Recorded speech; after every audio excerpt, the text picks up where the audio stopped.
Alléluia. Le royaume de Dieu, c'est approché de nous. Oh, ce chant, il vient d'une cassette qu'on a enregistrée dans les années 80. Et ça faisait partie d'une cassette, ça s'appelait Le Bonne Nouvelle.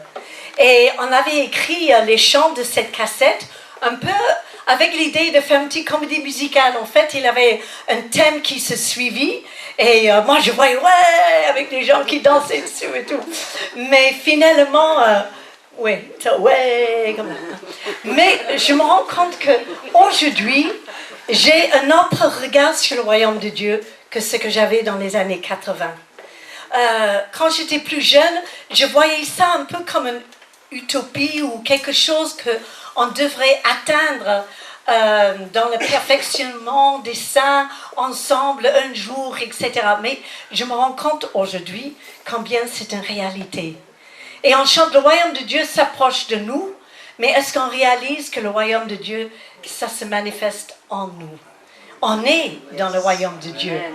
Et parce que vous êtes là, le royaume de Dieu est présent. Et que chacun de nous en a une place à jouer. Et j'aimerais juste dire comme une petite exhortation avant que je vous laisse la parole avec Claude, une idée que le Seigneur il m'a vraiment appuyée depuis le début de l'année. Et il m'a parlé de le corps de Christ. Moi, je suis une fada du corps de Christ parce que j'aime ce sentiment de faire partie d'un tout, moi je fais partie d'une tribu, c'est mon clan. C'est vrai, je suis devenue un peu française quand même. Mais j'aime ce sentiment d'appartenance qu'on peut sentir quand le corps est en harmonie. Quand on bouge ensemble, littéralement, c'est pourquoi j'aime bien danser et j'aime bien chanter ensemble, j'aime bien élever le bras ensemble, j'aime proclamer la parole de Dieu ensemble. Et beaucoup de nos chants, si vous avez remarqué, on prend des passages de la parole de Dieu, on le met en musique. Et je sais que pour moi, quand j'étais jeune, ça m'a aidé à apprendre la Bible. Et que quand on a la parole ancrée à l'intérieur, même si c'est un passage, juste un passage, mais un passage clé, eh bien, au moment nécessaire, au moment d'épreuve ou un moment compliqué, hop, cette parole, il va ressortir et il va devenir un réma pour moi. Et je vais dire, oh, je suis contente, je suis devant quelqu'un, oh, j'ai un verset, et je l'ai connu, eh bien, voilà. Et je vais dire, ah, le Seigneur, il dit que Dieu a tant aimé le monde. Oui, parce que je l'ai chanté la veille. Ah! Combien c'est important d'apprendre quelques passages de la parole de Dieu par cœur pour pouvoir être armé dans des situations diverses. Mais ce que j'aimerais dire par rapport au corps de Christ, c'est que le Seigneur, il m'a montré combien il dépendait de chacun de nous de révéler sa gloire sur terre. Et que ce n'était pas une question de quelques élus, quelques ministères, quelques personnes qui avaient un appel tout particulier, qui avaient le droit de manifester le royaume de Dieu. Mais c'était pas simplement à la portée de chacun de nous, mais c'était même une nécessité, je dirais même un ordre. Et comment Dieu il va pouvoir guérir les malades, comment il va pouvoir toucher les cœurs brisés, comment il va pouvoir sauver des âmes, comment il va pouvoir restaurer des âmes brisées si ce n'est pas à travers son corps. C'est parce qu'un jour, peut-être vous avez décidé de descendre dans la rue, et Paul il disait la semaine passée, vous étiez dans les rues, et bien grâce à ces quelques personnes qui étaient dans la rue, qui prononçaient des paroles qui inspirées de Dieu, aux bonnes personnes, au bon moment, eh bien, des âmes, ils peuvent être sauvées. C'est parce que quelqu'un surmonte leur timidité et ose dire, mais madame, vous voulez que je prie pour vous au nom de Jésus? Oh, et parfois, vous savez aussi bien que moi que c'est difficile, parfois, de trouver le courage, l'audace ou l'autorité même de parler au nom de Dieu. Mais parce que les enfants de Dieu osent se lever et prier les uns pour les autres, les malades seront guéris au nom de Jésus. Et parce que certains d'entre nous, on voit que quelqu'un est dans la détresse, dans le manque, dans la solitude, pire, l'isolement, qui va dire, mais vous voulez que je passe vous voir cette semaine? Pas pour les bourrer avec des versets bibliques, mais simplement de manifester l'amour du Christ, l'amour du corps de Christ. Dieu a besoin de notre participation, notre entier consécration, pas juste le dimanche matin ou un jour de réunion, mais comme un mode de vie. Et je vais amener les choses plus loin.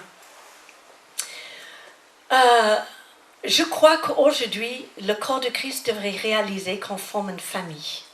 Et je ne parle pas simplement de la dénomination évangélique ou une certaine partie du corps, mais en regardant le corps plus grand, avec toutes les expressions que ça peut être manifesté. Cet après-midi, avant de venir, il faut que j'avoue quelque chose. J'ai regardé le mariage à la télé de Prince Harry.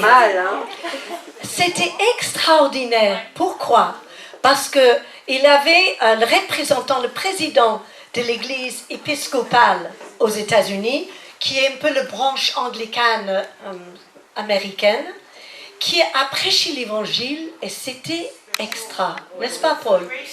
Il a parlé du salut, il a parlé de l'amour, il a parlé de l'amour de Jésus-Christ. Et il y a des centaines de millions de personnes qui regardent leur télé. J'avoue que le traducteur français ne mettait pas autant de cœur que mais c'était un Américain, un black, et il prêchait l'évangile, mais avec ses tripes. Mais il était animé de l'Esprit de Dieu. Amen. Et j'ai dit, waouh, ça dans l'église anglicane, c'était quand même pas mal. Et mon cœur se réjouissait. Parce que le corps de Christ, c'est ça. C'est que chaque fois que quelqu'un se lève et qui propose d'aider, qui propose de parler, qui propose de manifester l'amour du Christ, eh bien à ce moment-là, le royaume de Dieu avance. Amen. Et on devrait arrêter d'avoir ce sentiment, je suis le seul sauvé sur la terre. C'est que Dieu et moi qui comptent après tout. Tous les autres m'ont blessé, je suis déçue. Mais Dieu seul peut me comprendre. Excusez-moi, mais descendez un petit peu de votre nuage. Mais on est peut-être du ciel déjà parce qu'on est citoyen du ciel, mais on a les pieds bien sur terre. Alléluia. Et Dieu nous a envoyés. Alléluia. Isaïe 61, qu'est-ce qu'il nous dit? Car l'Esprit du Seigneur, l'Éternel, est sur moi, donc sur chacun de vous. Pourquoi? Parce qu'il m'a oint. Il m'a mis à part. Il me donne pour mission d'apporter la bonne nouvelle aux malheureux. Alléluia.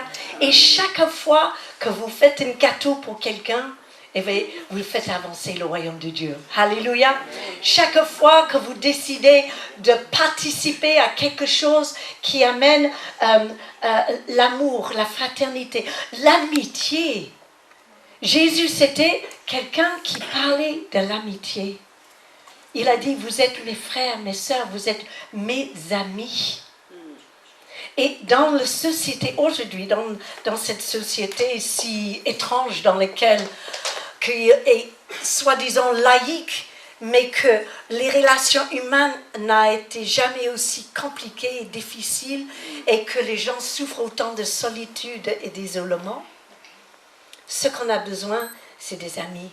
Amen. Alléluia. Amen. Ce qu'on a besoin, c'est d'oser être amis avec pas que des chrétiens, mais de trouver des amis non chrétiens. Des gens, peut-être, il y a un côté que ça me fait un peu bizarre, mais il sait mes convictions. Mais je vais être inclusif, je vais manifester le royaume de Dieu à travers ma vie. Et ensuite, je vais être ouvert le jour qu'il a besoin. Pourquoi? Parce que ce monde, cette société, il cherche quoi? Il cherche des repères. Il cherche l'honnêteté. Il cherche la vérité. Il cherche des hommes et des femmes qui sont intègres. Des mots comme l'intégrité. On ne le trouve plus aujourd'hui. Ah, c'est quelqu'un de parole. Oui, elle est chrétienne, mais c'est quelqu'un, si elle dit quelque chose, je sais qu'elle va le faire. On n'aimerait pas que les gens ils disent ça de nous. Ah, si quelqu'un, elle a l'amour. Ah, ma voisine, elle est souvent, je le vois sur son balcon, elle lit sa Bible. Mais alors, si j'ai besoin d'elle, elle est toujours là. Alléluia. Elle m'a jamais dit, j'ai pas le temps, il faut que j'y aille à mon réunion biblique et machin, excusez-moi, mais voilà, tenez, prends un traité. Voilà. Non, je peux passer. Là, je suis un peu pressée, mais demain, j'aurai le temps de prendre du thé. On peut discuter. L'amitié. L'amitié peut changer l'amour dans les cœurs des gens. Ces cœurs qui sont brisés. Cet amour du monde, il peut devenir un amour céleste. De ouvrir l'esprit de celui qui est face de nous. Parfois, c'est juste dans un supermarché, on est en train de faire des courses, on arrive à la caisse et on regarde la personne. Hier, on était sur l'autoroute, on s'est arrêté dans un aire d'autoroute. J'entre dedans, je dis Claude, oh, j'ai un nez assez sensible. J'ai dit, ça sent les frites. Et elle dit, mais on ne va pas rester longtemps, juste prendre le café. J'ai dit, oh, ça sent les frites. Et je voyais un bonhomme derrière le comptoir, il était défait. Il était tout rouge. Il était comme ça. Il faisait carrément, il frottait son visage. Je dis, ça va, monsieur? Il dit, je viens d'avoir eu une carte de Chinois. Ils voulaient tous manger des hamburgers et des frites. Et il dit, je n'en peux plus. Et je disais, oh, monsieur. Et on a discuté juste 5 minutes. Après, je disais, pourvu qu'il n'aura pas un autre car qui arrive. Parce que je ne crois pas que je vais tenir. Et je disais, on veut juste un café. Oui, oui, oui, avec plaisir. Tenez, prenez ça en plus. Alors déjà, j'avais le fameux.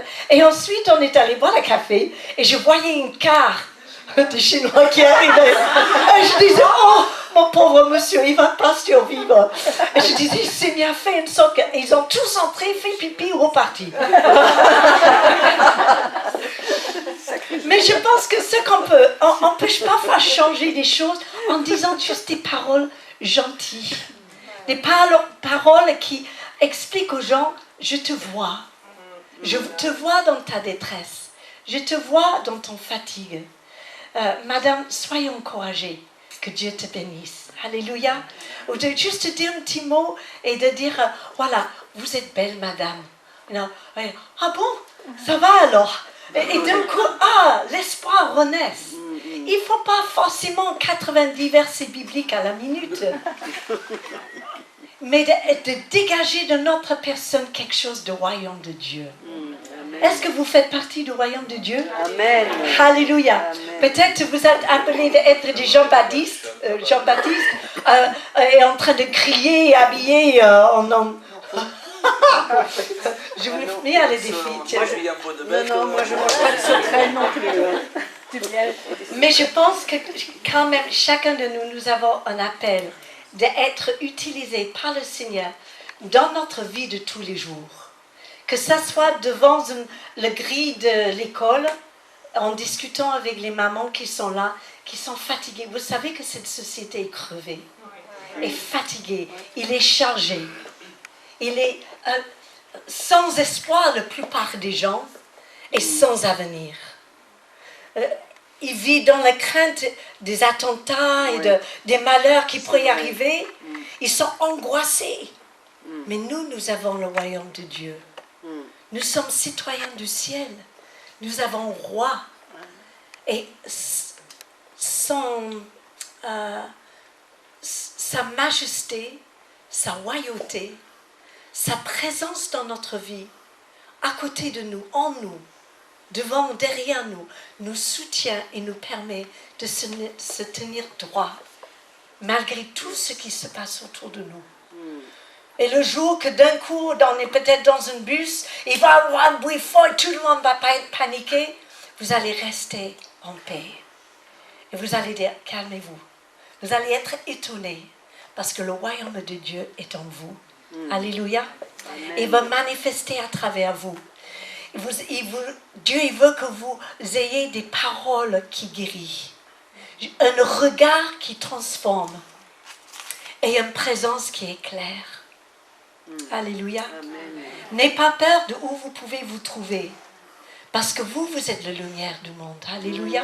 Amen. Ne cachez pas derrière votre Bible. Ne cachez pas derrière votre aspect de sainteté.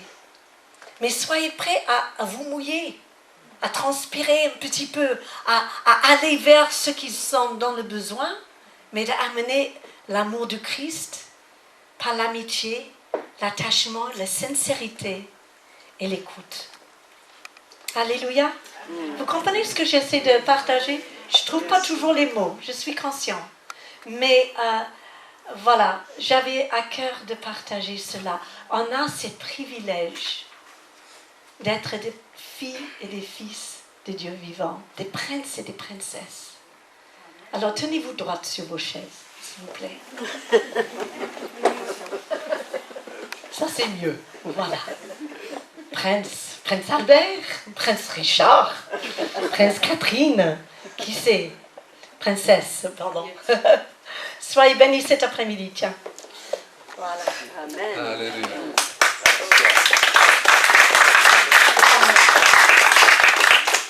Ça, il y a quelqu'un qui ne se tient pas droit.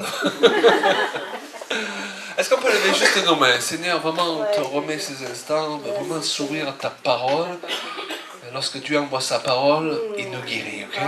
Amen. Alors cet après-midi, on va vraiment ne pas passer à côté de ce que le Seigneur a pour nous. Déjà, il nous parle par les chants, il nous parle à travers la louange, il nous parle à travers l'exhortation de Julia. On veut vraiment que le royaume de Dieu avance pendant ce week-end au nom de Jésus. Amen. Amen. Alors, juste avant de commencer ce message, je refais une petite pub pour notre dernier livre là, qui est sorti, Couple en mission. Un couple où tous les deux sont dans le Seigneur, c'est un couple en mission. Et un célibataire qui connaît le Seigneur, c'est un célibataire en mission aussi. C'est vrai. Alléluia. Une église qui proclame un évangile réel, c'est une église qui est en mission. Donc je vous encourage vraiment à vous fournir ce livre. On a travaillé dessus à deux. Pour ceux qui étaient hier soir, on a vraiment donné le témoignage du miracle qui a permis de le financer aussi. Alléluia. Et dès que vous arrivez au ciel, la première chose qu'on vous demande, de toute façon, est-ce que vous avez le dernier livre de Claude Lévy? Alors, je voudrais vous faciliter l'entrée au ciel quand même. Alléluia. C'est une bonne pub, ça. Donc le thème de ce week-end, c'est développer la mentalité du royaume de Dieu. Cet après-midi, je voudrais nous aider à comprendre plus précisément ce que c'est que le royaume de Dieu. Dans Luc 9, 2, il est dit que Jésus envoya ses disciples prêcher le royaume de Dieu et guérir les malades. Le message de la bonne nouvelle de l'évangile est indissociable du royaume de Dieu. Jésus l'a d'ailleurs appelé la bonne nouvelle du royaume. Ce n'est pas la bonne nouvelle de l'Église. C'est important l'Église. C'est une bonne nouvelle l'Église. Alléluia. Jésus est venu installer et instaurer son Église. Mais ce n'est pas la bonne nouvelle de l'Église. Ce n'est pas la bonne nouvelle de mon grand ministère. C'est important les ministères. Alléluia. Et Dieu a établi les ministères pour bâtir l'Église et la préparer pour son retour. Mais ce n'est pas la bonne nouvelle de nos ministères. C'est la bonne nouvelle du royaume de Dieu. L'Église et les ministères ont pour but d'aider le royaume à fonctionner et à s'exprimer sur cette terre. Et lorsque nous ne réalisons pas que nous travaillons pour l'avancement d'un royaume qui dépasse notre petit nombril, qui dépasse notre ministère et notre Église, on devient facilement centré sur les mauvaises priorités et on se retrouve avec les mauvaises motivations. Beaucoup de gens travaillent pour remplir leur église ou avoir le maximum de personnes autour de leur ministère. Mais ce n'est pas ça le but. Le but, c'est de faire avancer le royaume de Dieu. Amen. Alléluia. Yes. Je me rappelle, lorsque j'étais pasteur, régulièrement, je disais aux gens, si vous estimez que votre place est ailleurs que dans notre église, allez-y. Parce qu'on n'est pas là pour bâtir notre royaume, on est là pour faire avancer le royaume de Dieu. Et les gens ne sont pas notre priorité. Alléluia. Si les gens s'épanouissent plus autour de notre ministère, un ministère particulier, encourageons-les à travailler avec ce ministère, même s'il ne fait pas partie de notre dénomination ou de notre cercle, ou même si on n'est pas d'accord avec tout avec lui. Pourquoi? Parce qu'on veut avoir la mentalité du royaume de Dieu. Et la mentalité du royaume de Dieu, ça dépasse notre petit nombril, ça dépasse les guerres de clochers. Beaucoup de gens travaillent pour remplir leur église et ils finissent par bâtir leur propre royaume et non le royaume de Dieu. Alors que l'idée est comment est-ce que mon église, la question à se poser, comment est-ce que mon ministère, comment est-ce que mon couple, comment est-ce que ma vie va permettre au royaume de Dieu d'avancer? Tant de chrétiens ont perdu la conscience du royaume que de ce fait, ils limitent la puissance qui en découle. Et puis on va revenir là-dessus. Le royaume de Dieu, il est indissociable de la puissance. Et tout à l'heure, je pense qu'on va prier pour ceux qui le désirent, ok? Au nom de Jésus. Je crois qu'il y a de la puissance dans l'air ce week-end. J'avais une parole, c'est que plusieurs d'entre vous, dernièrement, vous avez vu des fleuves que le diable il a envoyés contre vous pour vous rayer de la carte. Ça, oui. Le diable, il ne veut pas que vous réussissiez votre destinée, vous savez pourquoi? Parce que Dieu, il a un plan pour vous. Dans ces temps. Certains d'entre vous, vous avez même pensé, c'est trop tard maintenant, j'ai passé l'âge. Mais Dieu, il dit non, ça fait que commencer. Amen. Alléluia. Et si vous êtes concerné, sachez que le Seigneur, il veut vous toucher. Pourquoi? Parce qu'il est dans son intérêt que vous soyez opérationnel. Si vous êtes malade, il est dans son intérêt que vous soyez guéri. Amen. Pourquoi? Parce qu'il a misé sur vous. Yes. Amen. Parce qu'il a une destinée, et je crois que aucun de nous n'a accompli toute sa destinée ici. Pas encore. Non. Alléluia. Je sais qu'à la soixantaine passée, je me dis, oh là, mais non, le meilleur, il est devant. J'ai vécu beaucoup de choses, mais par rapport à ce que je m'attends à vivre, le meilleur est devant. Amen. Alors ne laissez pas le diable vous dire que le meilleur, il est derrière. Amen. Par exemple, le royaume de Dieu, de lui découle entre autres la guérison. La guérison est une expression par excellence du royaume de Dieu. Un message qui ne prêche pas la guérison divine, c'est un évangile amputé. Jésus a envoyé ses disciples et leur a dit, guérissez les malades qui s'y trouveront et dites-leur justement, le royaume de Dieu s'est approché de vous. Si mon attachement à l'église ou à mon ministère a supplanté mon attachement au royaume, la guérison ne pourra pas couler comme elle est supposée couler, parce qu'elle est supposée couler du message du royaume de Dieu. Non pas du message de l'église. Est-ce que vous me suivez? Oui. Donc c'est important qu'on annonce le bon message, dans le bon état d'esprit, parce que ce message est lié à une puissance. Il est donc de première importance de comprendre ce qu'est le royaume de Dieu. Plusieurs posent régulièrement la question, c'est quoi le royaume de Dieu?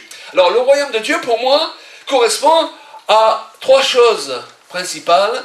Le royaume de Dieu, c'est une location, c'est-à-dire c'est un lieu d'abord. Ensuite, c'est un code de vie. Des principes, combien d'actions. Ensuite, c'est un état d'esprit. Le royaume de Dieu correspond à un lieu. Et ce lieu, c'est le royaume des cieux. Ce lieu, c'est où se trouve Dieu. Vous savez que Dieu, la Bible nous dit, est sur un trône dans un lieu particulier. L'apôtre Paul l'appelle même le troisième ciel. Wow. Ça veut dire qu'il y a un premier ciel, il y a un deuxième ciel pour qu'il y en ait un troisième. On est d'accord? Yes. Alléluia. Bon, je sais que dans nos églises, nous avons des gens tellement spirituels qui sont montés jusqu'au quatrième ciel. Et que même Dieu, il ne les suit plus. Alors il faut leur dire, redescendez au moins au troisième. Ok? Dieu leur parle toute la journée. Mais ils sont toujours dans des galères, si on les suit, on va dans les mêmes galères. Voilà, donc ils sont trop hauts. Même Dieu, il ne suit plus. Donc le royaume de Dieu, déjà c'est le royaume où Dieu vit. C'est le royaume des cieux, et la nuance dans les termes vient du fait que le royaume dépasse le cadre du royaume des cieux, qui est un lieu bien précis. Le royaume de Dieu, c'est le royaume des cieux, on pourrait dire, qui s'étend partout où des hommes acceptent le message du royaume. Waouh! dont le royaume des cieux veut se répandre sur cette terre à travers nous. Donc nous sommes des envahisseurs.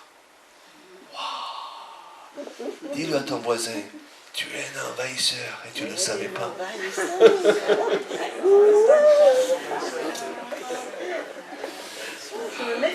C'est pourquoi en annonçant le royaume, on lui permet de s'étendre et d'envahir progressivement la terre.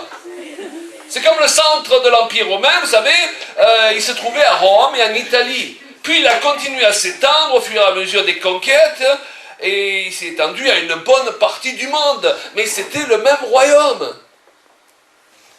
De même, il n'y a qu'un royaume de Dieu. Mais il part du ciel. Et Dieu veut amener le ciel sur la terre. Lorsque Jésus a dit à ses disciples d'aller par tout le monde prêcher la bonne nouvelle, de chasser les démons et de guérir les malades, il leur dit en d'autres termes d'envahir le monde afin que s'étende le royaume de Dieu. Et je voudrais vous dire que le royaume de Dieu, il veut envahir toutes les sphères de la société. Le diable, il a envahi toutes les sphères de la société. Parfois, on est enfermé dans nos églises, on a l'impression qu'il n'y a que là que la présence de Dieu peut être tangible. Et puis, au bout d'un moment, on se rend compte que parfois, le diable, il est même monté sur l'estrade. Il chante même des louanges. Ok ? Ça me rappelle la vision qu'a eu un homme de Dieu. Un jour, il a vu un ange avec un trousseau de clés. Et dans cette vision, l'ange lui a expliqué que chacune de ces clés correspondait à un domaine différent de cette société que Dieu voulait envahir. Une clé correspondait au domaine de l'art. Une clé correspondait au domaine de la politique. Amen. Une clé correspondait au domaine du cinéma. Waouh, il y a quelques films qui sont sortis dernièrement. Ça fait plaisir. Alléluia. Et puis, même si certaines choses sont faites parfois par des non-chrétiens, comme Obispo avec Jésus, tant mieux que le nom de Jésus est proclamé sur la place de Paris et à travers les médias, qui nous bassinent avec l'islam depuis des mois et des mois, pour nous faire croire que c'est une religion pacifique. Vous voyez, Dieu, il contre-attaque. Et même, c'est triste parce que je voudrais vous dire que parfois Dieu, il ne peut pas utiliser les chrétiens, il est obligé d'aller chercher Obispo. Quand il ne peut pas parler à travers les chrétiens, il va parler quand même, est-ce que vous comprenez? Mais s'il peut parler à travers les chrétiens, c'est quand même mieux. Il se lève des hommes et des femmes qui n'ont pas peur d'aller à Hollywood, ils n'ont pas peur que les démons d'Hollywood leur sautent dessus, parce que c'est eux qui les envahisseurs. C'est eux qui font avancer le royaume de Dieu. Alléluia. Quand tu rentres dans un bar, tu n'as pas à avoir peur que les démons du bar te sautent dessus. Tu n'es pas obligé de boire 3 bières. Ok? C'est à toi de changer l'ambiance. Oh, moi je rentre pas là, non, c'est pas sain. Ben alors mon vieux, il faut que tu t'enfermes, hein? Parce que c'est pas sain partout. Et c'est pour ça que Dieu t'envoie. La lumière, elle brille du sein des ténèbres. Donc cherchez les ténèbres que Dieu vous appelle à éclairer. Waouh, ça c'est beau. Vous savez, les gens parfois, ils disent « Ah, j'ai un super appel de Dieu sur ma vie, donnez-moi quelque chose qui marche déjà, qui est super. » Non! Si tu as l'onction de Dieu, on va prier pour que Dieu t'envoie à un endroit où il n'y a rien qui marche. Pour que tu le fasses marcher. Hey, pourquoi? Parce qu'au soleil, personne ne va te voir briller. C'est à l'ombre. La lumière brille du sein des ténèbres. Vous savez, ça c'est... Quand on pense à notre appel, on pense à des choses glorieuses, je voudrais... Oui, ok, mais il y a des prières, parfois, peut-être on ne fait pas les bornes, et c'est pour ça qu'on ne se retrouve pas à être utilisé par Dieu. Notre appel, c'est parfois, Seigneur, fais qu'il m'arrive le moins de problèmes possible, fais que je sois ouvert, fais que les gens aient beaucoup d'estime pour moi, de suite, qu'ils reconnaissent mon grand appel. Jésus lui-même, lorsqu'il est venu sur cette terre, il n'y avait pas de place pour lui à l'hôtellerie. Le roi des rois, le Seigneur des seigneurs. Pourquoi? Parce qu'il venait éclairer les ténèbres et il venait dans un monde dysfonctionnel pour l'amener à refonctionner normalement. Donc ça, c'est une bonne prière qu'on peut faire chacun. Seigneur, montre-moi les ténèbres que je suis appelé à éclairer. Montre-moi les gens difficiles que je suis appelé à bénir. Humainement parlant, aucun de nous n'a envie d'aller bénir les gens difficiles, on est d'accord? Oui.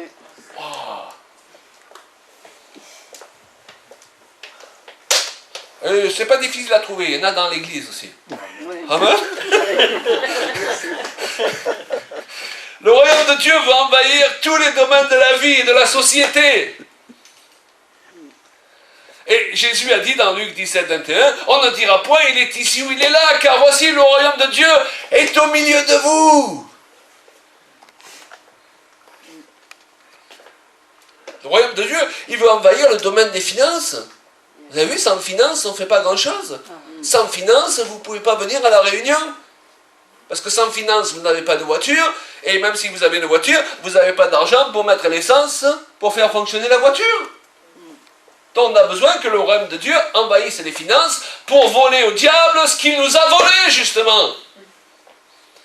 On a besoin que le royaume de Dieu envahisse le domaine de la famille, le domaine du couple, qui est tellement mis à mal actuellement. Les chrétiens doivent être des personnes qui ne s'enferment pas dans l'église pour se protéger du monde, mais qui vont dans le monde, chacune selon son appel, pour en envahir toutes les sphères. Yes. Je suis un envahisseur. La prière enseignée par Jésus, qu'on appelle communément le Notre Père, mentionne que ton règne vienne, s'établisse sur la terre comme au ciel. Wow. Donc notre but, c'est pas juste de partir le plus vite possible pour quitter cette terre, pour être débarrassé de toutes ces souffrances. Notre but, c'est d'être utile pendant le temps que nous sommes sur cette terre. Amen. On n'est pas là pour s'échapper. Alléluia. On est là pour changer l'atmosphère là où on se trouve. Quelqu'un me disait, priez pour que je change de travail parce que sur mon lieu de travail, ils racontent des histoires cochonnes toute la journée. Mais non, on va prier pour que Dieu te laisse là. Parce qu'il faut qu'ils entendent d'autres histoires que celles auxquelles ils se sont habitués. D'ailleurs, on n'est pas là pour les juger. Amen. Mais on est là pour changer l'ambiance. Dans ces temps qui sont devant nous, vous savez, il y a un grand réveil qui vient, j'en suis persuadé, avant le retour de Christ. Ce qui signifie une grande moisson. Les principaux grands hommes et prophètes de Dieu l'ont vu et témoignent qu'il correspondra à un déversement du ciel sur la terre. Wow. Ça n'empêchera pas que Jésus reviendra chercher son église, bon ça c'est un autre thème, mais justement il va venir dans une période où le bien et le mal s'affronteront comme jamais ils se sont affrontés sur la face de la terre. Mais le mal, on le reconnaîtra très clairement, mais le bien, on le reconnaîtra très clairement aussi. Aujourd'hui, on a du mal à reconnaître le bien. Vous n'avez pas remarqué? On a du mal même dans l'église à le reconnaître.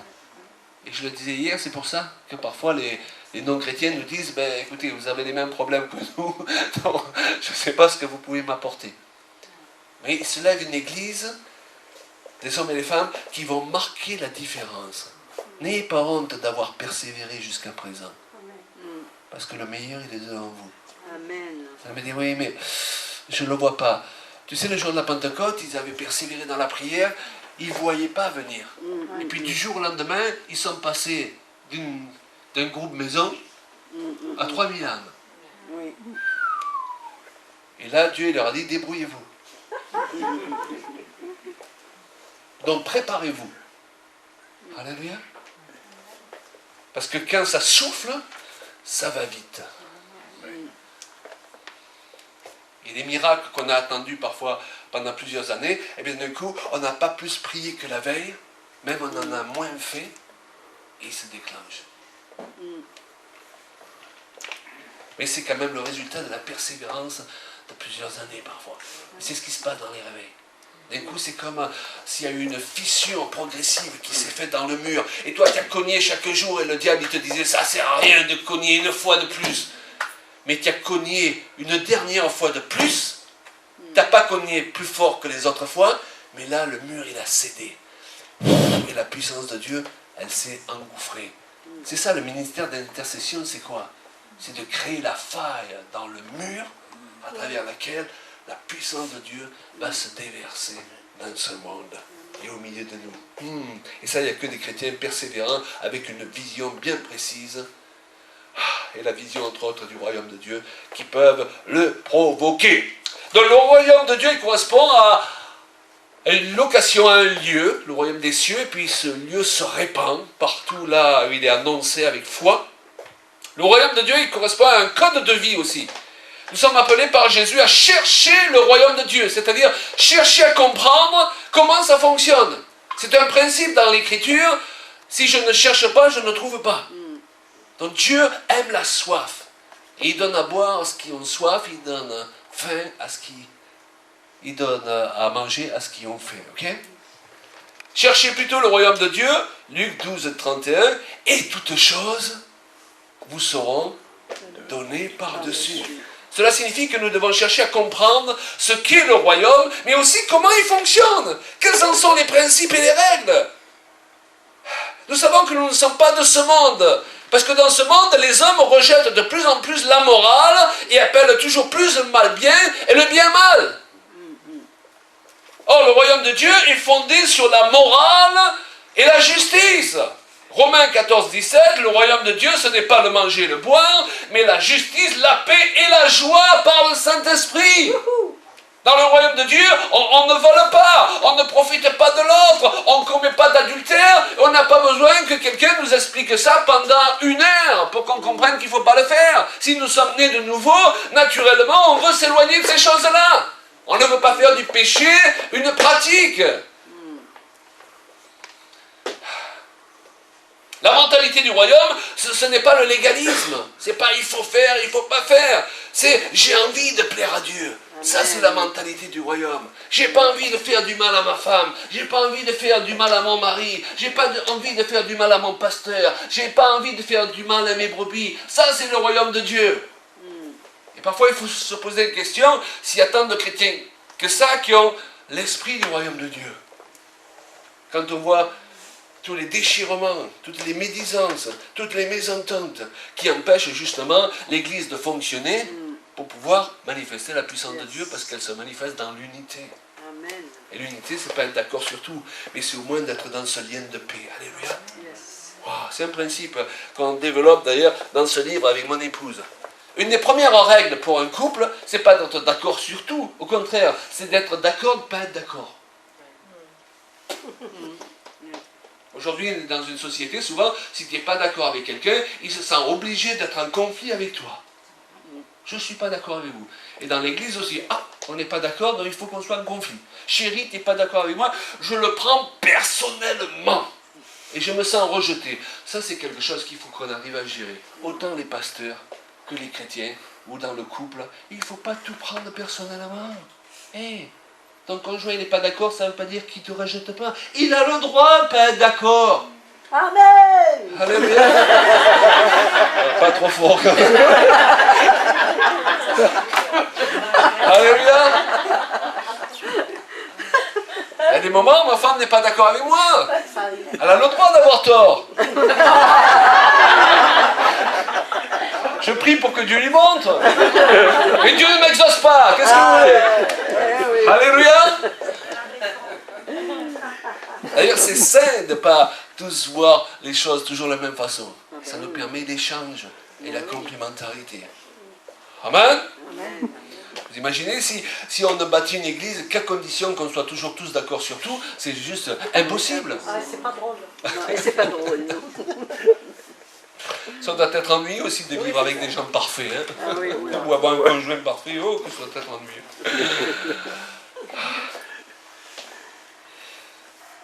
Personne n'est justifié par le légalisme. Mais Jésus a dit, si votre justice ne surpasse celle des pharisiens, vous n'entrerez point dans le royaume des cieux. Et pourtant, je tiens à vous dire que les pharisiens, la parole de Dieu, ils la connaissaient, et ils la suivaient, ou ils pensaient la suivre souvent, parce qu'ils l'interprétaient mal. Dans notre justice, elle ne doit pas être bâtie sur je fais pas. Aussi important soit-il de mettre en pratique la parole de Dieu. Mais elle doit être bâtie sur la justice que me donne Jésus. Amen, par son sacrifice avant tout. Dans le royaume de Dieu, une règle, un commandement demeure, c'est celui de l'amour. Sans l'ingrédient de l'amour, tout ce que vous faites au nom de Dieu pour les autres et pour Dieu devient perverti. Dans le royaume, la grandeur se mesure d'ailleurs à la capacité de service et de sacrifice qu'on peut avoir pour les autres. Wow. Je répète, dans le royaume, la grandeur, celui qui veut être grand, se mesure à la capacité de service, c'est-à-dire de se mettre au service des autres, et de sacrifice qu'on est capable de libérer. À l'exemple de Christ qui s'est fait serviteur de tous et s'est donné pour nous. Et nous l'avons vu hier soir, ce fameux verset. À ceux-ci, tous connaîtront que vous êtes mes disciples. Il y a quelque chose à voir et il y a quelque chose à connaître. Amen. Tous ces chrétiens, églises, ministères, couples qui se critiquent, se déchirent continuellement, ne sont en rien un témoignage du royaume de Dieu.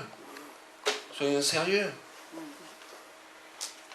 Et souvent, c'est les mêmes personnes qui vont te dire « Mais j'ai l'appel de Dieu sur ma vie, nous sommes l'armée du Seigneur. » Écoute, tu fais rire le diable. Moi, je n'ai pas envie de faire rire le diable. Je veux qu'il ait peur de moi.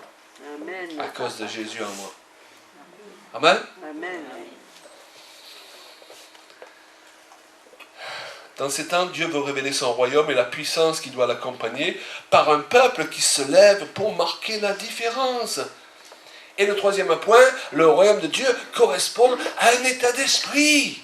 L'état d'esprit du royaume de Dieu. Wow. Jésus a dit à ses disciples, c'est à vous qu'a été donné de connaître le mystère du royaume de Dieu. Il y a des mystères que tout le monde ne comprend pas. Il y a un état d'esprit que tout le monde ne sait pas revêtir, mais le Saint-Esprit veut nous revêtir de cet état d'esprit. Il y a une compréhension de l'état d'esprit du royaume qui nous est donné par le Saint-Esprit. Être citoyen du royaume de Dieu, c'est lié à une autre forme de pensée et de raisonnement que ce qu'on trouve généralement dans ce monde. Et c'est pour ça qu'on marque la différence par rapport à ce qui se fait dans ce monde. La Bible dit que nous avons été délivrés des ténèbres et que nous avons été transportés dans le royaume du Fils de son amour. Et les lois qui régissent le royaume des ténèbres et le royaume de la lumière sont complètement opposées. Vous avez vu dans le royaume des ténèbres, on dit « Moi, mon Dieu, c'est mon portefeuille ». La Bible dit « L'amour de l'argent, c'est la racine de tous les maux ».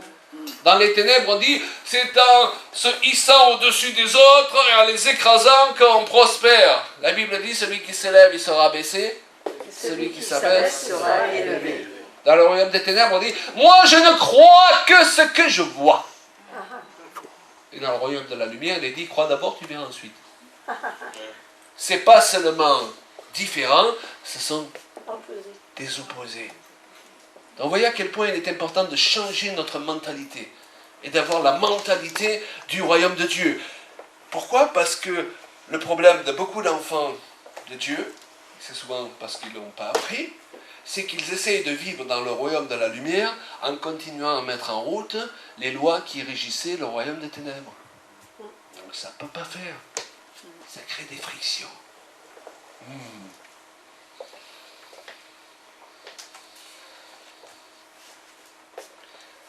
Luc 12, 31, cherchez plutôt le royaume de Dieu et toutes choses vous seront données par-dessus.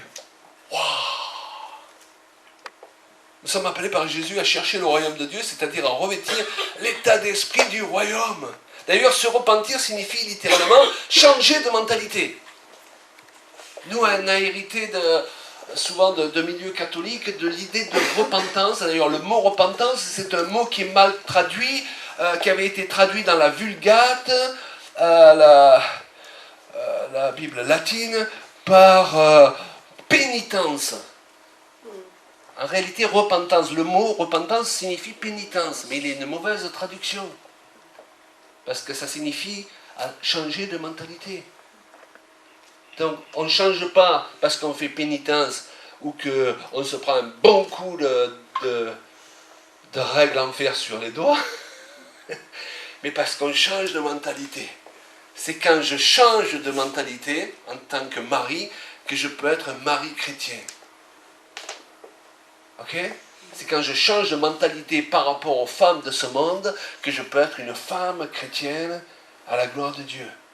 C'est quand je change ma mentalité par rapport à l'irrespect qu'ont les enfants dans ce monde que je deviens un enfant chrétien avec la mentalité du royaume.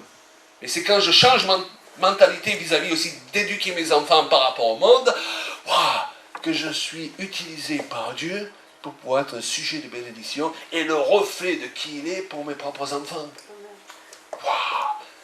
Vous voyez, donc, le changement de mentalité, ça veut dire on évacue comment on pensait avant, en se remplissant, on l'a vu hier, de la nouvelle forme de pensée qui est celle du royaume de Dieu. Et regardez, dans ce monde, Jésus l'a dit vis-à-vis de l'autorité, lorsque 2 disciples sont venus lui poser la question qui est le plus grand, il leur a dit, tu as vu dans ce monde comment ça marche? Vous avez vu? Ceux qui sont en place d'autorité, ils en profitent pour abuser de ceux qui sont sous leur autorité. Mais au milieu de vous, il ne faut pas qu'il en soit de même. L'autorité, nous l'avons au sein du corps de Christ. Mais au milieu de nous, il ne faut pas qu'on la mette en application comme dans le monde. Sinon, on va voir les résultats du monde.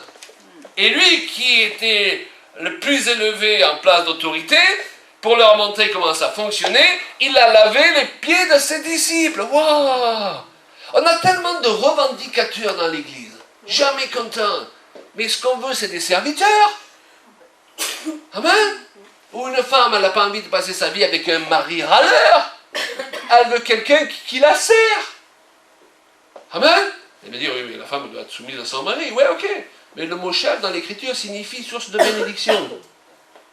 Toute femme, bien dans sa tête, elle a envie d'avoir un chef qui soit une source de bénédiction. Mais elle ne veut pas un râleur à la maison. Ok? Vous voyez, si on donne les définitions aux termes bibliques qui sont celles du monde, on va avoir les résultats du monde. Donc il faut à tout prix changer beaucoup de définitions par rapport aux termes que nous utilisons chaque jour et que nous utilisons parfois dans l'Église avec les mauvaises définitions. Est-ce que vous me suivez? Gloire à Dieu. On change la mentalité héritée du monde contre la mentalité de Dieu. Cela commence par revêtir un état d'esprit de service. Plus un homme veut être grand, plus il doit chercher à devenir un serviteur. Nous avons beaucoup de gens qui veulent servir Dieu, mais nous n'avons pas beaucoup de gens qui veulent être des serviteurs. Wow. Quand on se marie, on ne se marie pas pour être servi par quelqu'un. On se marie pour être le serviteur de quelqu'un. Pas parce que la personne nous demande d'être son serviteur, sinon je ne me marie pas avec toi. Okay? Mais parce qu'on doit aborder le mariage dans cet état d'esprit. Et si on aborde tous les deux le mariage dans cet état d'esprit, on va se retrouver tous les deux très bien servis. Mais si c'est toujours le même qui sert et toujours le même qui se fait servir, ça ne peut pas durer longtemps, chrétien ou pas chrétien. Est-ce que vous comprenez? Les gens pensent parfois qu'ils sont protégés parce qu'ils vont à l'église. Simplement parce qu'ils sont nés de nouveau. Et Jésus l'a dit, c'est celui qui met en pratique ma parole. Alléluia. Il sera appelé mon ami. La mentalité du royaume de Dieu. Alors je ne sais pas pour vous, mais moi, je n'ai jamais eu autant envie de développer la mentalité du royaume de Dieu à un degré supérieur. Wow. Un esprit de service, on ne va pas être long, il est lié évidemment à l'humilité. Dans Luc 18, 25, il nous est dit, il est plus facile à un chameau de passer par le trou d'une aiguille qu'à un riche d'entrer dans le royaume de Dieu. Alors, il n'est pas question ici d'une parabole qui nous parlerait littéralement d'un vrai trou d'aiguille. Vous êtes d'accord? Ce qui signifierait d'ailleurs qu'il est impossible à un riche d'entrer dans le royaume de Dieu et ça serait impossible pour les pauvres aussi. Mais il paraît qu'à Jérusalem, à cette époque, il y avait une porte de la ville. Il y a plusieurs versions sur cette histoire de trou d'aiguille, là, mais celle que j'aime bien, c'est qu'il y avait une porte de la ville de Jérusalem, à l'époque de Jésus, qui était appelée la porte de l'aiguille. Et la bonne traduction du mot trou, d'ailleurs, serait porte aussi. On peut aussi traduire par porte. La porte de l'aiguille était l'une des principales entrées à Jérusalem. Et il fallait savoir que les portes de la ville étaient munies aussi de 2 grands battants qu'on fermait pour la nuit. La grande porte, on l'a fermée pour la nuit, et dans la grande porte, on ouvrait une petite porte qu'on appelait justement la porte de l'aiguille. Et pour passer par cette porte, il fallait que les chameaux ils se baissent.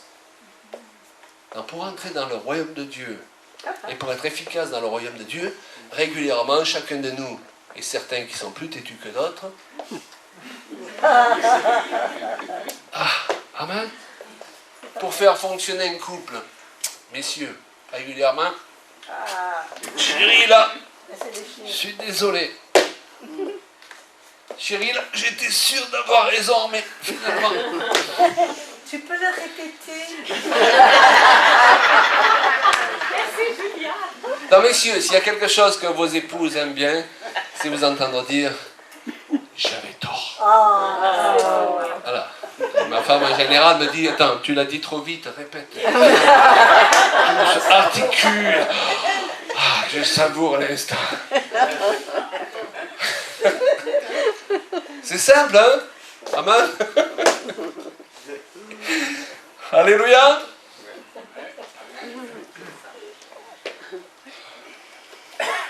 Toute nouvelle étape qu'on veut franchir avec le Seigneur nous coûtera vis-à-vis de notre ego, vis-à-vis de notre orgueil. Exact. Il faudra baisser. On peut être arrivé à n'importe quel stade du ministère et je dirais que chaque fois Dieu nous demande de baisser encore plus bas.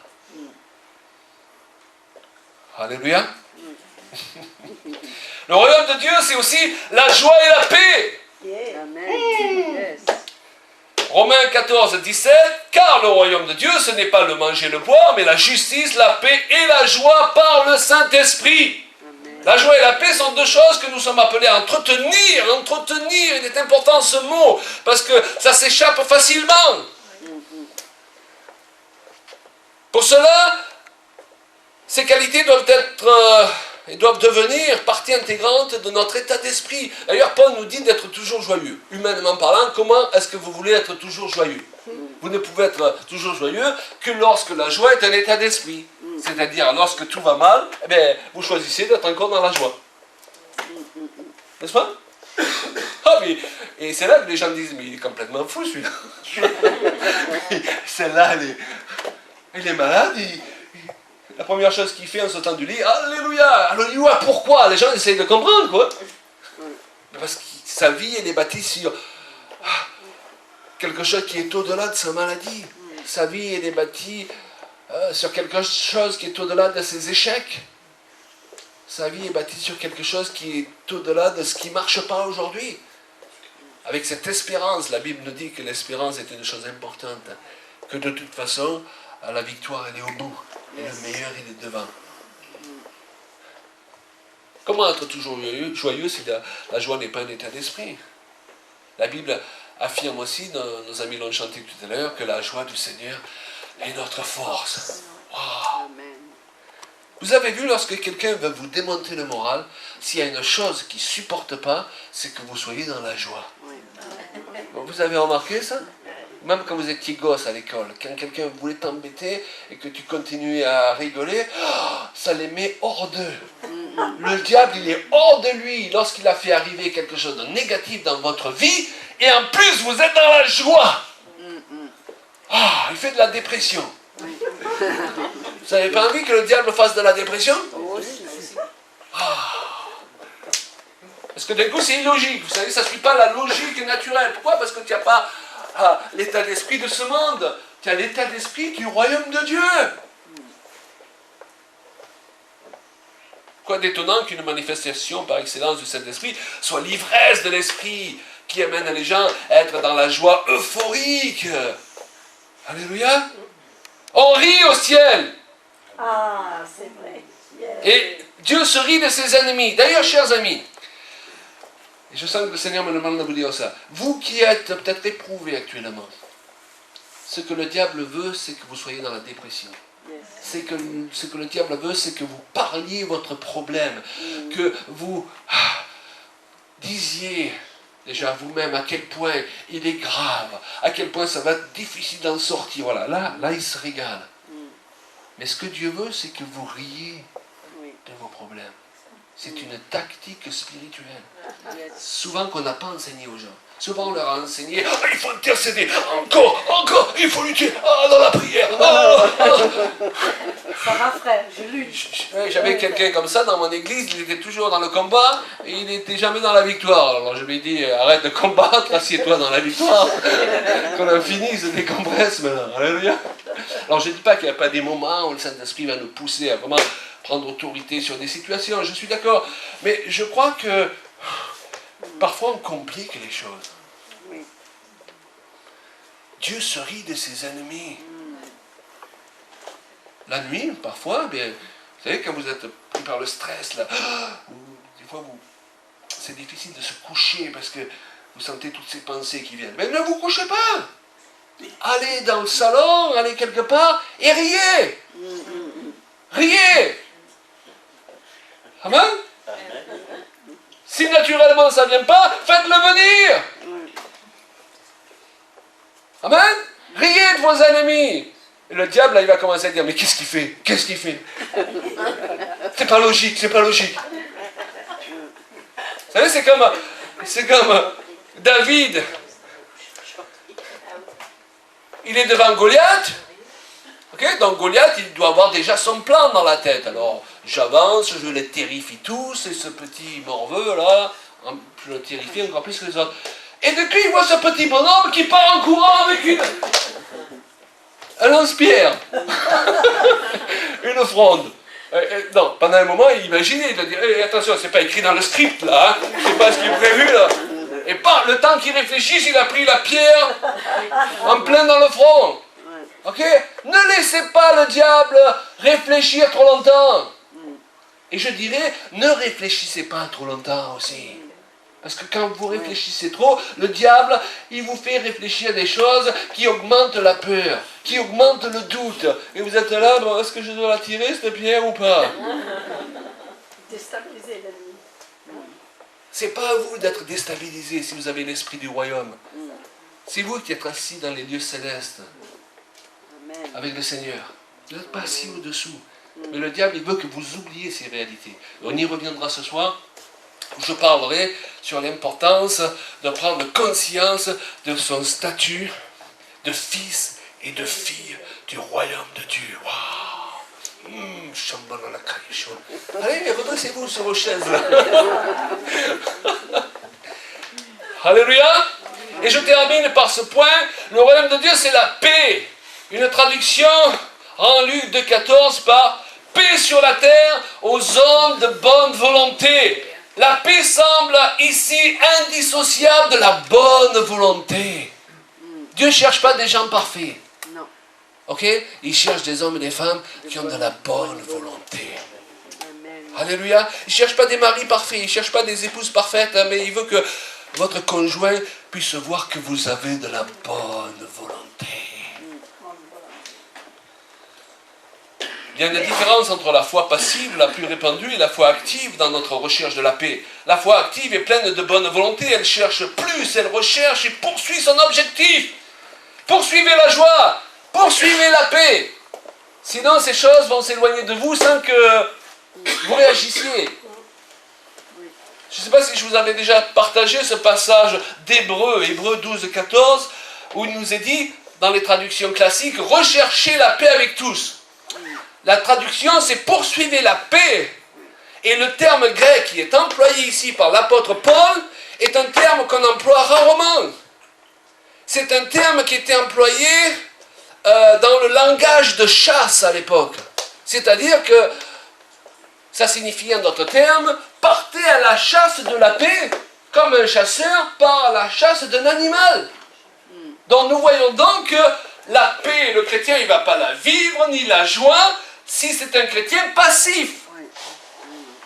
Ah bah tiens, aujourd'hui, je n'avais pas la forme, j'ai perdu la paix. T'as fait quelque chose? Non, non, ben, elle n'est plus là. Ma femme a fait des courses et puis elle a oublié ma marque de galettes préférée. On rigole, mais quand vous voyez parfois avec quoi les gens se débrouillent de perdre la paix. Ah, tu m'as énervé, j'ai perdu la paix. Tu vois, je m'étais levé ce matin, j'étais en bonne forme, t'as dit ce truc, ça m'a contrarié, j'ai perdu la paix. C'est... La Bible te demande d'être un chasseur de paix. Yes. Amen. Ah, ils ont dit ça sur moi, j'ai perdu la paix. Non, non, mais ils ont dit ça sur toi. Ils ont dit du mal sur toi, dis du bien sur eux. Alléluia. Il y a cette église où ils disent que vous n'êtes pas spirituel chez vous. Ok, vous savez ce qu'on va faire? On va leur faire une offrande. Alléluia. Nous, on recherche la paix. On n'est là pas là pour être en guerre. On n'est pas là pour mettre de l'huile sur le feu. Vous comprenez? Ça, c'est le chercheur de paix. Chérie, je comprends que tu t'es énervé. C'est pas grave. Je ne vais pas m'énerver à mon tour parce que ça va mettre de l'huile sur le feu. Tu as le droit de t'énerver. C'est ton droit. Alléluia. On ne va pas en faire un plat. Je cherche la paix. Je suis un chasseur de paix. Wow. Ton conjoint, il voit ça, il dit, mais moi aussi, je vais être un chasseur de paix. Hein? Alléluia. C'est ce que nous dit de faire l'apôtre Paul. Poursuivez la paix. Et on peut dire la même chose pour la joie. Poursuivez la joie. Parce que le diable vient et te dit, ah toi, tu étais dans la joie hier. Mais t'as vu ce qui est arrivé aujourd'hui? Et toi, tu tombes dans le panneau. C'est là qu'il faut lui dire, oui, mais ma joie, elle ne dépend pas de... Parce que justement, il a fait arriver la chose pour te voler ta joie. Et toi, tu tombes dans le panneau. C'est les chrétiens yo-yo, ça. Vous savez, vous connaissez l'onction yo-yo? Hein? Quand ça va, alléluia, je suis spirituel. Quand ça va pas, je perds les pédales. Mais ça, c'est vivre par la chair, ça. Ok? C'est pour ça que l'apôtre Paul se permet de dire, soyez toujours joyeux. Donc, la joie, c'est un état d'esprit. Je suis quelqu'un qui part à la chasse de la joie tous les jours. Et si elle m'échappe, je cours plus vite qu'elle.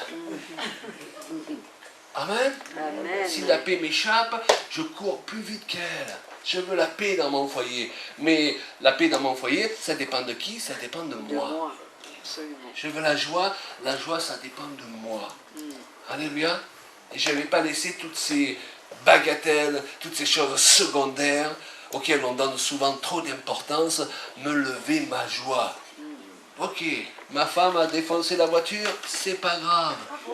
Alléluia. Rien de prophétique, chérie.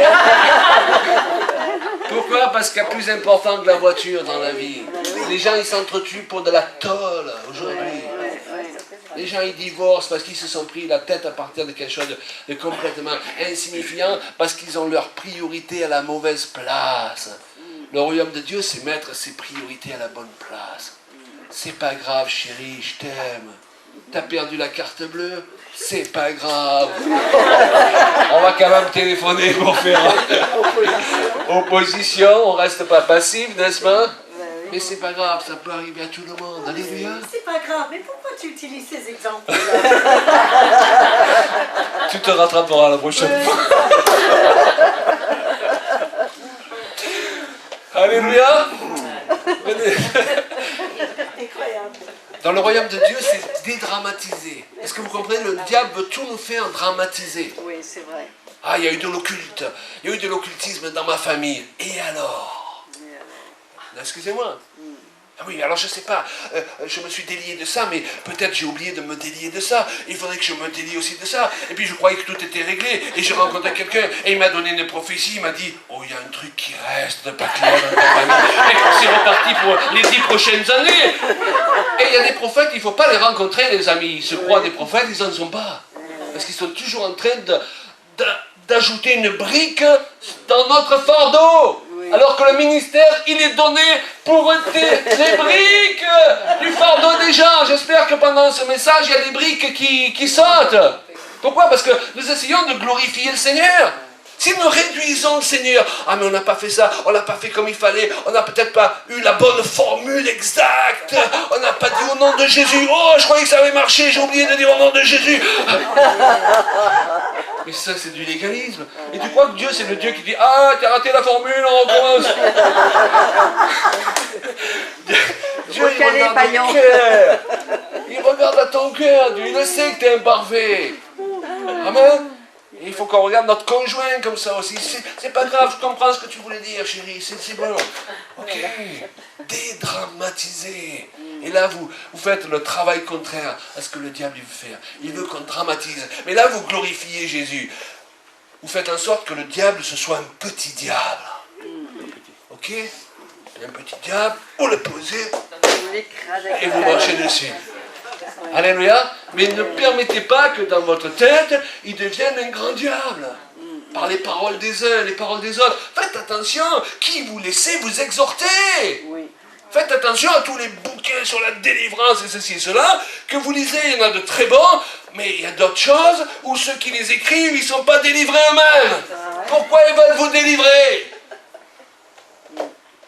Est-ce que vous comprenez? C'est pas comme ça qu'on va faire avancer le royaume de Dieu. Moi, je veux glorifier Jésus dans les temps dans lesquels nous sommes entrés. Je veux qu'il y ait de moins en moins d'appels.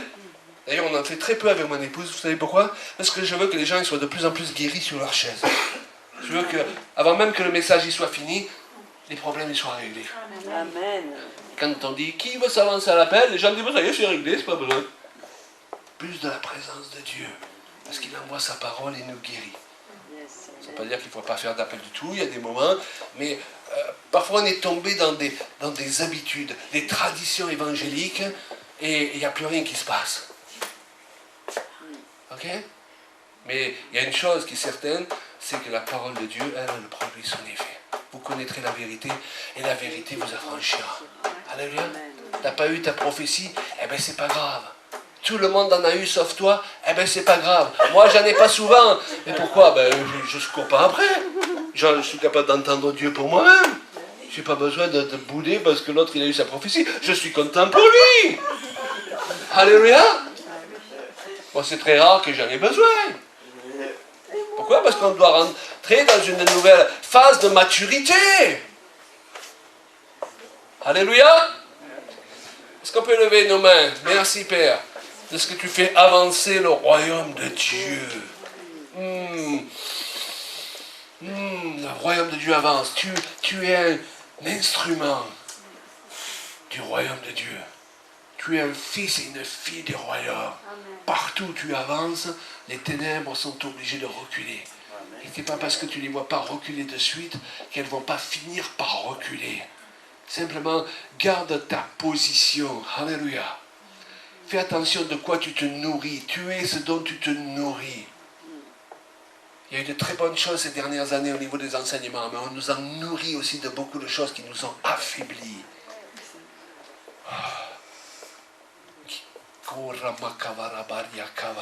Qui ont créé de nouvelles lois. On a toujours peur de ne pas être après, de ne pas avoir fait suffisamment de... Oh, mon Dieu, alléluia. Mais Dieu est au-dessus de ça. Ce qu'il veut voir ce soir, c'est les cœurs bien disposés.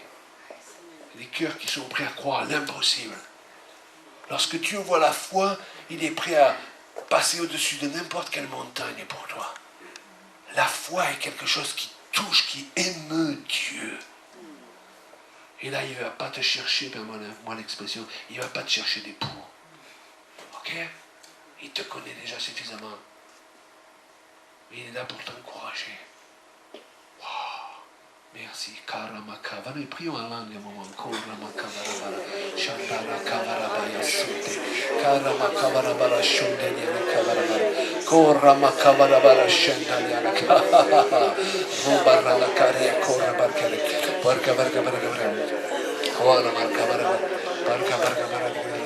Tu vois des gens qui marchent et qui élargissent le pas, qui accélèrent. Alléluia. Parce que l'Esprit de Dieu les fait aller plus vite pour avoir un pas plus grand. Alléluia. En sortant de ce lieu, vous ne savez pas pourquoi, sans forcer plus, vous allez voir que votre pas va être plus grand. Vous allez aller avancer plus vite. Parce que Dieu, je le vois, il nettoie des mécanismes. Je vois ces mécanismes. Continuez à prier. Comme on voit dans les montres, comme on voit des roues qui s'emboîtent les unes dans les autres. Là. Et je vois que il y avait des roues qui étaient bloquées, il y avait des grains de sable. Et le diable a réussi à faire croire à certains que c'était très grave. Ça y est, le mécanisme était cassé. Ça y est.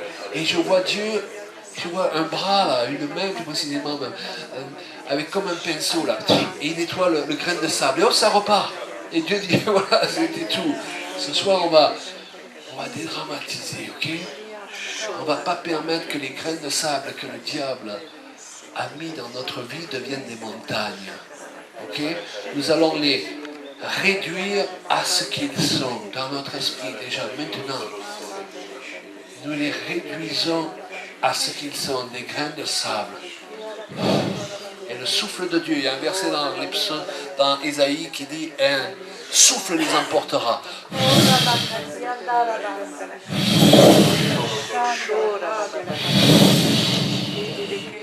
Adorez le Seigneur encore, son esprit descend, son esprit nous visite.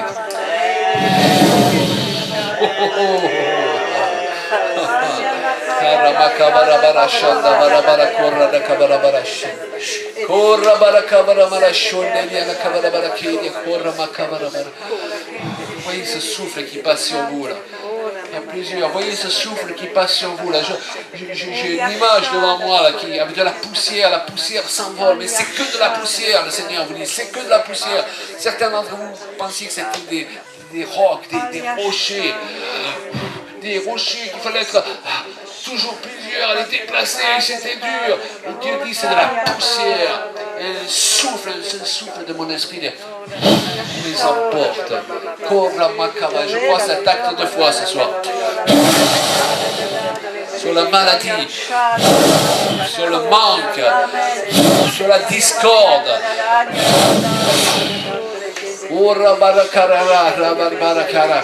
Oh, sur les héritages retardés, sur ce qui vous revient de droit, qui a été bloqué, sur ces papiers qui ont été bloqués.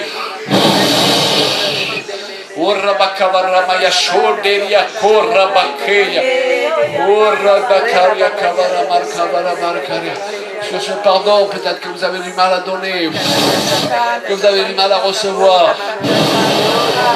Alléluia. Sur ce langage que vous avez du mal à changer. Et vous avez dit vous-même, je ne peux pas faire différemment, j'y arrive pas. Et Dieu dit, le souffle les emporte. Et c'est le Seigneur qui va le faire. Il va simplifier ta vie. Le Seigneur donne une parole à plusieurs d'entre vous. Chers amis, c'est très sérieux. Dieu va simplifier votre vie. Il y a des gens ici dont la vie est devenue très compliquée, ce n'est pas vraiment votre faute. En partie, vous n'avez pas su gérer certaines choses, mais ça c'est notre loi tous. Mais vous avez des gens autour de vous qui vous ont compliqué votre vie, ok? Je vois même des personnes qui voulaient faire bien. Et en voulant faire bien, plus elles ont essayé, plus elles ont compliqué votre vie. Le Seigneur vous donne cette parole, je vais décompliquer ta vie. Je vais décompliquer ta vie parce que j'ai besoin que tu me serves. J'ai besoin de ta disponibilité. J'ai besoin d'un esprit tranquille, d'un esprit apaisé, d'un esprit joyeux. Oh, alléluia. Merci Seigneur. Je vais décompliquer ta vie. Il va se passer des choses à la suite de ce week-end qui vont décompliquer ta vie. Il y a des choses qui étaient coincées, elles vont se décoincer. Et Dieu va te montrer à quel point il t'aime, à quel point tu es précieux. Alléluia. Continue à adorer le Seigneur. On ne va pas faire avancer les gens, on le fera ce soir.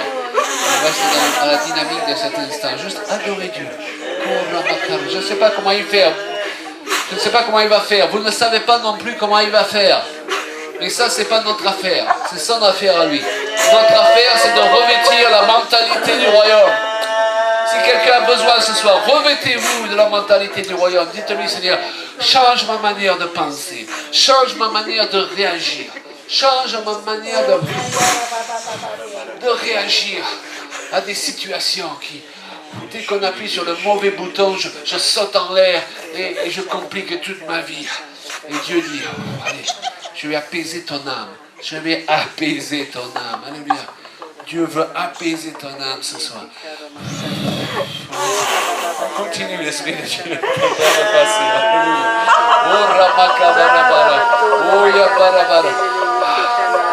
Je vais apaiser ton âme. Oh, Rama Kabarabaya Shulio Kobaria Kabarabara.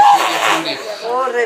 Alors, je vois comme un membre qui est tout enflé, ou comme dans ce membre des veines qui étaient enflées.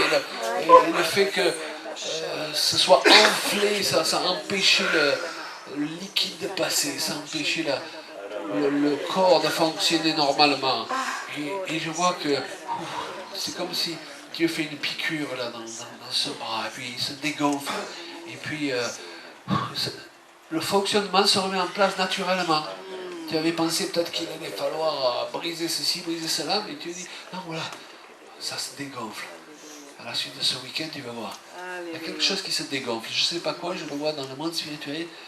Je ne sais pas si c'est physiquement pour quelqu'un, si c'est une situation qui a vraiment ce sentiment que tout est gonflé là. Et Dieu, ce week-end là, il dégonfle comme par une piqûre spirituelle. Et puis le cours normal des choses va reprendre, sans que tu aies ajouté plus. Regardons nos yeux fermés, juste quelques instants, adorez le Seigneur. Si vous êtes concerné par cette parole, juste levez la main à votre place. Alléluia. Merci Seigneur, de toucher. Alléluia. Merci. Merci. Seigneur, Alléluia. Tu fais cette piqûre, Seigneur, spirituelle. Alléluia. Mais je le sais, c'est la pensée sur laquelle le Seigneur, cet esprit, je insiste en ce moment, c'est moins dur que ce que tu pensais. C'est plus simple que ce que tu pensais. Voilà, donc, déposez au pied du Seigneur ce qui peut être compliqué en vous. Ok? Si votre femme vous dit régulièrement, chérie, t'es trop compliqué, votre mari vous dit régulièrement, chérie, t'es trop compliqué, là, prenez ça au sérieux. Ne restez pas avec votre ego, là, où vous voulez toujours avoir raison. Acceptez-le. Je suis peut-être trop compliqué, mais je m'ouvre pour que ma vie se décomplique. Alléluia. C'est ça. Baissez, passez par la porte. Passez par le trou de l'aiguille. Alléluia. Wow. N'ayez pas peur de baisser. En baissant, vous gagnez, vous ne perdez pas. Vous gagnez l'estime aussi. Peut-être qu'il y a quelqu'un qui a essayé de sauver ton estime en refusant de t'humilier. Peut-être auprès de tes enfants. Peut-être qu'ils avaient même plus de tort que toi, mais tu avais ta part. Toi, Dieu te demandait juste de faire ta part. Et il n'est pas trop tard pour rattraper. Il n'est pas trop tard. Alléluia. Merci Jésus. Merci Seigneur. Père, nous prions dans le nom de Jésus-Christ. Nous prions que ta parole ne revienne pas à toi sans produire d'effet. Nous prions que ta vie coule. Que moi je voyais couler ce liquide là. Que ta vie coule. Il y a des gens qui ont besoin de rafraîchissement, qui le trouvent par la puissance de ta parole. Au nom de Jésus. Au nom de Jésus. Amen. Amen.